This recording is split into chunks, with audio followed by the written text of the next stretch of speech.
You are not here to be drained. You are not here to be used. Let that sink in, not as a fleeting affirmation, but as a truth that cuts through the noise of people-pleasing, silent sacrifices, and emotional exhaustion. In a world that often rewards self-abandonment disguised as kindness, emotional overgiving becomes a quiet epidemic. You give your time, your energy, your empathy, sometimes without even being asked, until there's nothing left for yourself. And the cost? Invisible, perhaps, but profound. Burnout, resentment, a hollowed-out sense of self. This is not sustainable, and it is not noble. At the heart of this struggle lies a deeper question. Who are you when you are not living for everyone else? Carl Jung spoke of individuation, a psychological and spiritual journey toward becoming whole. It's not about becoming selfish. It's about becoming real. Individuation calls us to gather the fragmented parts of ourselves, to reclaim the pieces we've given away, and to live from an authentic center rather than a fractured shell. This is not easy work. It demands honesty, boundaries, change. But more than anything, it requires a return to self, with compassion, not shame. This invitation is not about pushing others away. It's about pulling yourself back in. So if you're tired, deeply tired, of being everything for everyone and nothing for yourself, this is your call. Join me in exploring the quiet power of reclaiming your emotional energy, not with guilt, but with clarity, with grace, with strength. Your wholeness is waiting. The cost of overgiving and self-abandonment. Overgiving often disguises itself as kindness, responsibility, or being a good person. But in daily life, it looks like always saying yes, even when your body screams no. It shows up as staying late at work, answering every call or text immediately, or constantly caretaking others' emotions while ignoring your own. The result? Exhaustion that seeps into your bones and emotional bankruptcy. A sense that you have nothing left to give, even though people keep asking. Constant availability chips away at your sense of self. When your time, attention, and energy are always up for grabs, you begin to disappear. You forget what you like, what you need, what brings you joy. Your life starts to feel like it's being lived for others, not by you. You become a utility, not a person, with your identity blurred by everyone else's demands. At the core of overgiving is often repression, the quiet, daily suppression of truth. You swallow your anger to avoid confrontation. You hide your exhaustion because other people have it worse. You silence your truth so you can be liked, needed, accepted. But emotions don't vanish. They accumulate. And what begins as a small sacrifice grows into chronic emotional self-denial. Over time, this leads to numbness. You stop feeling anger or joy clearly. You lose access to your intuition. Self-abandonment doesn't just silence you. It makes you invisible, even to yourself. You become a ghost in your own life. A powerful metaphor for this is the mask.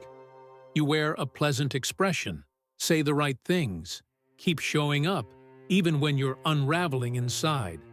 Underneath the mask is an emotional landfill. Layers of grief, rage, loneliness, and resentment that never had a safe place to land. You've buried so much of yourself in order to be accepted that now, even you don't know where the real you went. The cost of overgiving isn't just fatigue.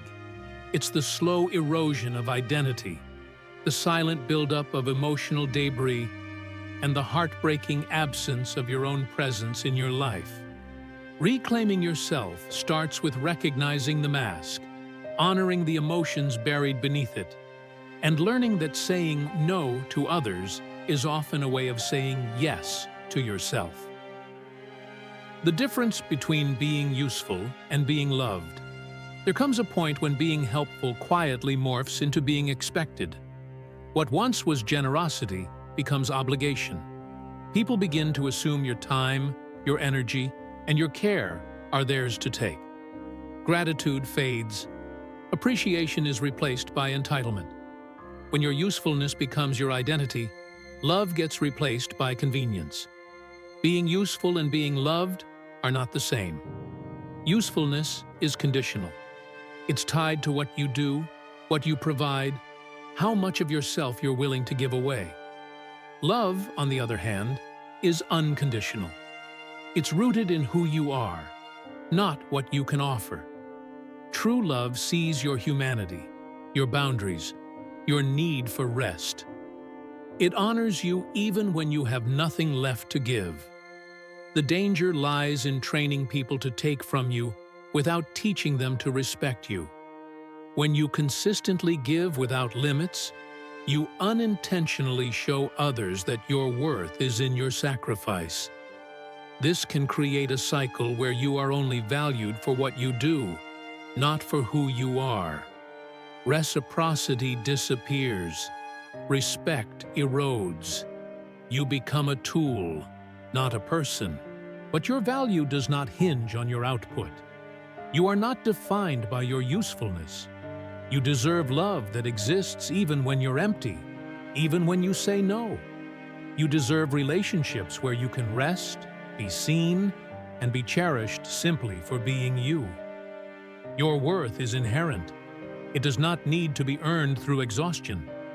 Remember, being loved means you are valued, not consumed. Choose people who see your heart, not just your hands. The moment of quiet rebellion. It doesn't arrive with shouting or slammed doors. There's no dramatic exit or grand announcement. The moment of quiet rebellion comes in stillness, when the exhaustion has gone from loud to heavy. You feel it in your bones. The heartbreak has dulled into a quiet ache that no longer pleads to be noticed. You are hollowed out, a shell sitting upright, nodding at the right times, performing politeness. And then, somewhere between that last apology you didn't mean and the next compromise you can't afford, you stop, not with fury, but with clarity. No more. It's not spoken aloud, but it rings like a bell inside you. This is not defiance for its own sake. It's not rebellion to punish others. This is survival. You set a boundary, and it feels like failure, like you're letting someone down, like you're losing what little connection remains. But this sadness is honest. And unlike the shame you've carried before, this ache is healing. It's the kind that comes when you finally stop picking at an old wound and let it close. Carl Jung warned that what we repress doesn't disappear. It becomes the thing that slowly erodes us. We bury our anger, our needs, our voice, believing we're keeping the peace. But repression is not peace. It is self-erasure, a slow silencing of who we are. The quiet rebellion is the first step toward healing because it is the moment you choose presence over performance. You say no, not to others, but to the lie that you must endure to be loved. You feel the weight of that first true boundary. And it hurts, but it also frees. It's the beginning of coming home to yourself. You will still grieve. You will still question. But now, you're awake. Now, you're visible. To yourself, at least. And that is the beginning of everything. Shadow work and reclaiming your power. Shadow work is the practice of turning inward to face the parts of ourselves we've buried, rejected, or disowned. These hidden aspects, our anger, jealousy, fear, or even power, form what psychologist Carl Jung called the shadow. Rather than being inherently bad, The shadow contains the emotions and traits we've been taught to suppress because they made others uncomfortable or didn't fit the mold of who we were expected to be. Shadow work invites us to look at these parts with compassion, curiosity, and honesty, allowing us to reclaim them as essential pieces of our wholeness. Many people, especially those raised to be nice or accommodating, were taught to repress natural emotions like anger, assertiveness, and the ability to say no. These expressions were often labeled as selfish, rude, or dangerous. As a result, we learned to disconnect from our instincts and silence the voice that protected our boundaries. Over time, this suppression leads to disempowerment, resentment, and burnout, because we're living as fragments of ourselves. But here's the truth. The shadow doesn't just hold our wounds, it holds our strength. The same fire that fuels anger can become fierce clarity. The same drive we once labeled as too much might be the key to standing tall in our purpose. Shadow work is the process of reuniting with this raw truth, not to act out destructively, but to channel these energies in conscious, life-affirming ways. As we integrate the shadow, we stop being emotional sponges, absorbing the pain or opinions of others. Instead, we become mirrors, clear, grounded, and reflective. We stop reacting unconsciously and start responding from a place of awareness. This shift is subtle but powerful. It means we can hold our center in difficult conversations, express our needs without guilt, and stand in our truth without apology. Reclaiming these exiled parts of ourselves brings deep freedom. It allows us to say yes and no with equal confidence.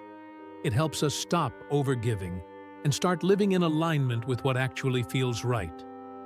Owning your needs, setting boundaries, and embracing your full emotional range isn't selfish. It's sacred. Shadow work is not about fixing yourself, but about remembering who you were before the world told you to shrink. And from that place, your true power begins to rise. The role of solitude in healing. Solitude is often misunderstood as loneliness, yet the two are fundamentally different.